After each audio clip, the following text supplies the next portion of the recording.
And that sounds great, but how about genetics? How about my lifestyle? How about my hectic lifestyle? How about stresses and so on and so forth? How does that change science? And we found it really doesn't too much. And we're going to start off with genetics, Jay. How can we counter with this law in genetics and people saying, I don't think I can't lose weight?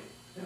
Well, kind of backing up a little bit, and one of the topics in your article is science versus life. And the reason why we started this venture into the Eat to Win series is there is an epidemic in this country, and that is obesity, and it is causing a lot of different negative effects through society and the healthcare system.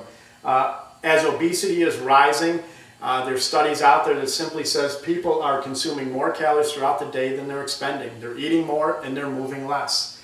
And Brian is right. Science is science, and science is unemotional, and it's mathematical, and it says this is the way it is. And once again, we do have that science versus life and all of these different variables that are coming up. And Brian's first variable was genetics, and we hear that all the time. You know, my genetics don't. I'm not burning the fat. My metabolism's slower. I have this and that. And almost taking an unemotional answer with a little bit of emotion is saying, we understand. There is the genetic factors. Those things do go on. But an unemotional answer is to say, there's still a number. There's still a number that's going to cause you to be in an energy deficit. And the law of thermodynamics states, once that energy deficit has occurred, you will lose weight. To me, it means do a little bit more homework. You know, if I was talking to Brian, I said, it's going to take more homework. Journal. Start to understand how many calories you're consuming. Make sure that you're monitoring your body weight, your body fat, so you know how much fat to lean body mass ratio that you have. And if you come out and that you're at maintaining, and it's been 7 days, 14 days, and you can honestly say, look yourself in the mirror and say, you know what, I've been journaling properly. I'm aware of my serving sizes. I'm aware of how many calories I'm consuming. You know, and I've followed some of the basal metabolic rate charts and activity monitor charts. All that's not working. Well, the answer is, well, then it's probably less. If your goal is to lose body weight, it's somewhere less than. Unfortunately for you, genetics has snuck up on you in the normal charts, the normal ratios that they say that you can consume. You're going to be a little bit less, and it's going to be a little bit harder. It's going to take a little bit more homework. You know what? You're going to have to probably eat a little bit less and move a little bit more than what the normal charts indicate to you. Okay, that makes sense. And that's genetics. We go to the next variable, and that is, I've heard several times people say, a calorie is a calorie. What does that mean? I mean, can I eat just M&Ms throughout the entire day, or can I eat just all chicken breasts throughout the day? I mean, is there any difference there? Theoretically, no. But once again, taking lifestyle into account and taking into the individual, their digestive system, how they metabolize certain foods. You know, eating foods that, let's say, are high in sugar or high in fat. For certain individuals, that might actually work, and for certain individuals, it won't. It could cause an adverse biochemical reaction. Let's say you're having foods that are high in sugars, even though, let's say, calorically it's ripe at 9 a.m., 12 a.m., and you're on this kind of high sugar diet. And let's say then you say, well, I've kind of used up my calories, I don't have too much left, and you don't eat for 6 hours or 8 hours. Well, your body's going to be once again craving sugar. Your blood sugar levels have gone up, they've gone down, it's going to be craving it, and inevitably your body will win. If you're creating these adverse effects in your body and it needs sugar or needs something that you're giving it to, that you're normally giving it to, you could then theoretically, let's say your goal is to lose weight, go over in calories, because you just simply cannot control it. So that's where I think a calorie is not a calorie.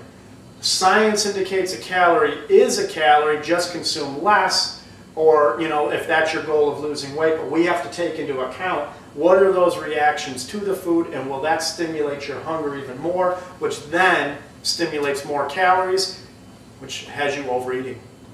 Okay, that makes sense. And you talked a little bit about the digestive system, and once we eat, certain people are going to digest food at a different rate, and that has a lot to do with it as well. That's another variable too, and how you react adversely or in a positive way. And we hope that it goes into a positive way where your body wants, it's got a law of attraction, healthier foods and at better times throughout the day. And I think on the individual digestive systems, the perfect example, and you've probably co-workers or family members, one person in your family can have a bowl of oatmeal, and that holds them over for 3 to 4 hours, while the other person eats a bowl of oatmeal and only holds them over for an hour.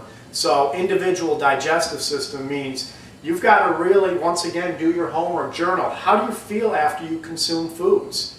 Generally speaking, a nice general guideline is after you consume food, 2 hours later, 3 hours later, write down, how do I feel? You should feel good. If you're starving, well then most likely that food was too simple that you consumed. It didn't work. It broke down too quickly in your system. And that's going to cause you to overeat. Well, if you're still full and you're just feeling loggy and slow throughout the day, well that didn't work either, because then your timing and balancing of your meals are all off, which causes all these different adverse reactions, and then you're in trouble calorically speaking as well, because down the line you might have to have another huge meal 6-8 hours later as your body kind of wakes up from that food that you consume. So that's big to start to understand. How do you break down certain foods? I know for me, Brian has gone through this. I have things where chicken works fine for me at the lunch hour. It holds me over, but by the PM hours for dinner, white meat just doesn't work for me. I need red meat. So that's once again all into the individual. And I'm totally opposite than that. And it is the individual. It's trial and error. It's journaling it. It's education.